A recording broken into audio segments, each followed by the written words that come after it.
I watched your video on YouTube. Okay. That is a pronunciation video. So I have a question that how can I use these pronunciations and these words on sentences? Okay. So you have some questions, it means, right? And you watched a video on YouTube, right? And you have a problem. How to use these sentences into, right, your language. कि इनको language में कैसे use करूं sir, ये words आपने कुछ पढ़ाए थे जिनका प्रोनाउंसिएशन आपने सिखाया था, इन वर्ड्स को यूज कैसे करूं सेंटेंसेस में.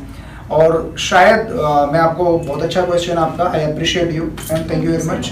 और मैं आपको बता दूं कि जैसे कि हम कई सारी वीडियोस को अपलोड कर रहे हैं हमारे यूट्यूब चैनल पर, सो मैं आपको बता दूं कि इसको करना कैसे है तैयार चीज़ों को. जैसे कि कुछ रूल्स हमने डाले और जैसे कि कल वीडियो हमने अपलोड की थी प्रोनाउंसिएशन के बारे में दोस्तों, राइट. सो करना क्या है, आप जब भी किसी भी चीज़ को करते हैं आप उसको लिख लें, एक नोटबुक लें और प्रॉपरली वीडियो को देखें and how to use the words into your language. क्योंकि हमने कई सारे वर्ड्स बता दिए, उनका प्रोनाउंसिएशन बता दिया. अगर आप उनको यूज ना करें लैंग्वेज में तो आप भूल जाएंगे कुछ दिन के बाद, उनका प्रोनाउंसिएशन भी आपको याद नहीं रहेगा. बहुत अच्छा क्वेश्चन है मुस्कान का, राइट. सो मैं बता देता हूँ ये सारी चीज़ें. तो कुछ वर्ड्स आप लिख के लाए हैं ना, वो जो वीडियोस में आपने देखे हैं वीडियो में, वेरी गुड. मुझे बता दीजिए, थोड़े से आप इधर आ जाइए मैम, है ना, मुझे बता दीजिए क्या है पहला वर्ड. Sir, it's pronunciation. चलिए, very good. Let me write. है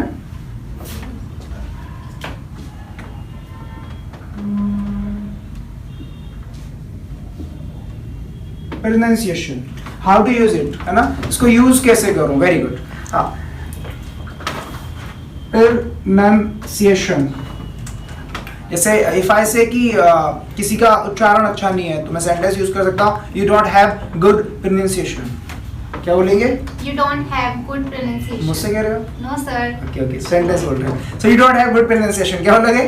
You don't have good. Good, है ना. जैसे बोल सकता हूँ I am trying to learn good pronunciation, और सेंटेंस यूज करते हैं. जैसे मैं और सेंटेंस यूज कर सकता हूँ, I want to improve my pronunciation.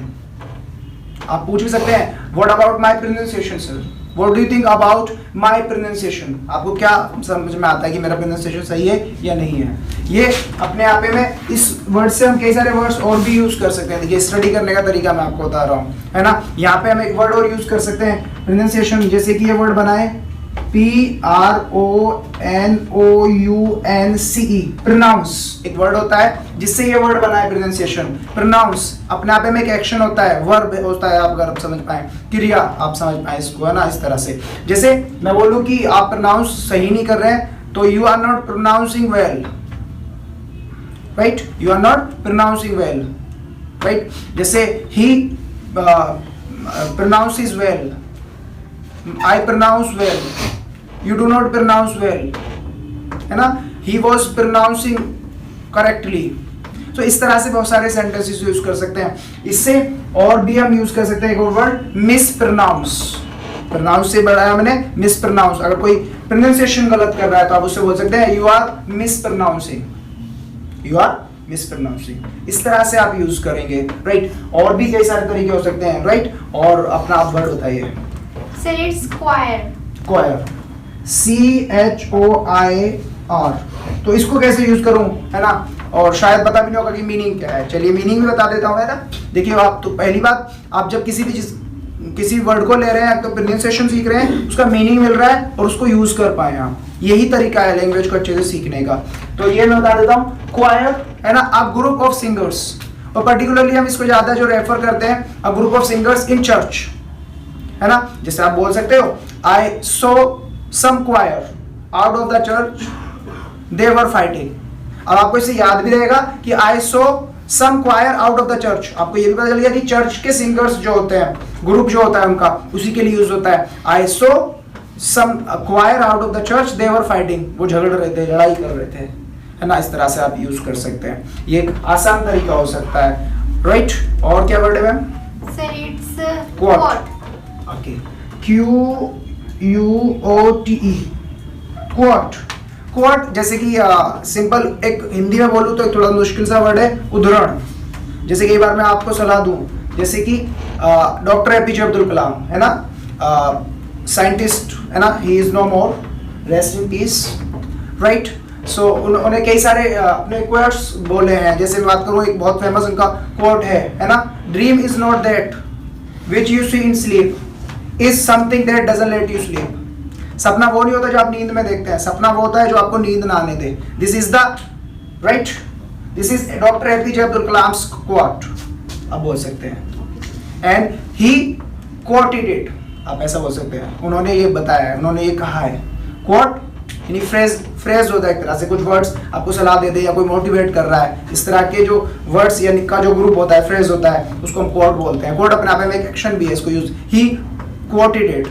जैसे मैं आपको बता रहा हूँ, जैसे आपको कोई सेंटेंस या बात मेरी अच्छी लग जाए तो आप बोल सकते हैं कि जैस sir coated it yesterday in video, या जो भी आप सेंटेंस यूज करना चाहते हैं. ओके, नेक्स्ट वर्ड में Sir, it's jewelry. Jewellery, JEWELLERY, jewellery है ना. जैसे कि मैंने कल भी बताया था, इसको अमेरिकन में लिखने का तरीका अलग है और ब्रिटिश में लिखने का तरीका अलग है. जैसे यहाँ पे लिखा है ना JEWELLERY, ज्वेलरी, ये ब्रिटिश स्टाइल है इसका लिखने का, है ना. हाँ, और इसको अगर अमेरिकन स्टाइल में लिखूंगा तो JEWELLRY, इस तरह से होगा, राइट. ज्वेलरी हो जाएगा.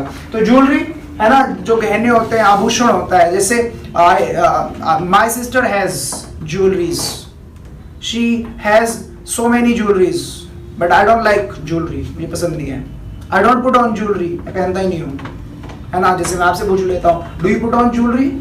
Yeah, sir. I put on jewelry. देखिए, इस तरह से हम यूज कर सकते हैं. और भी सेंटेंस जैसे I will buy some jewelleries for my sister, right. इस तरह से हम सेंटेंसेस को यूज कर सकते हैं और हमें याद भी रहेगा, आसान रहेगा हमारे लिए. Next, It's of. ऑफ है ना. जैसे मैं बोल सकता हूँ I am a teacher of American institute,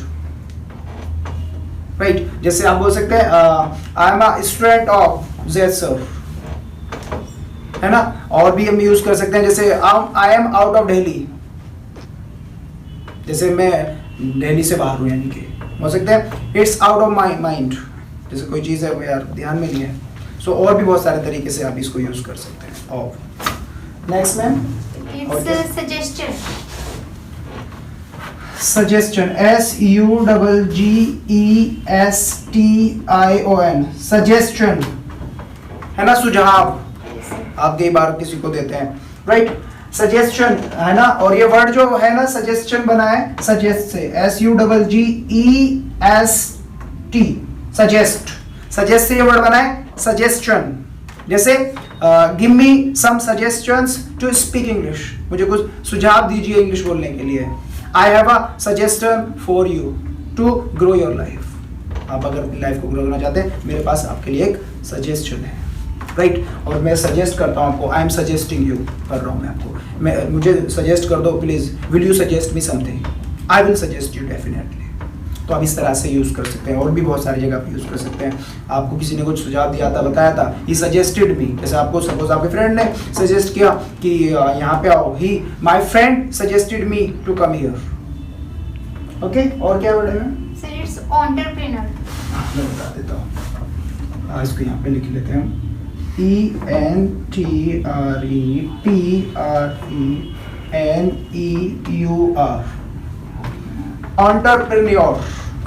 entrepreneur, right. कोई बंदा होता है जैसे कि वो अपनी लाइफ में स्ट्रगल कर रहा है. एंटरप्रेन्योर किसको बोलते हैं समझेंगे.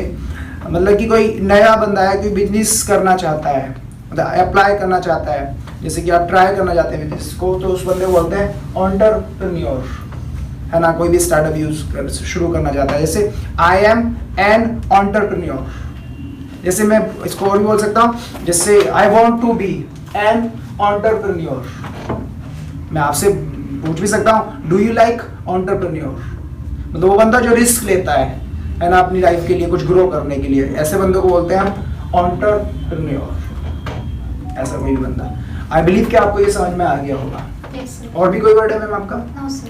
थैंक यू, बहुत अच्छा क्वेश्चन था आपका, आई अप्रिशिएट अगेन. एंड इस तरह के जैसे कि कल हमने वर्ड्स बताए थे कुछ प्रोनाउंसिएशन के बारे में.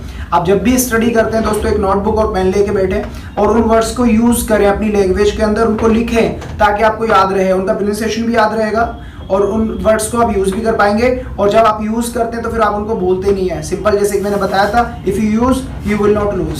सिंपल सा गोल्डन स्टेटमेंट है। आई बिलीव कि आपको मेरी बातें समझ में आएंगी। Thank you very much, best of luck.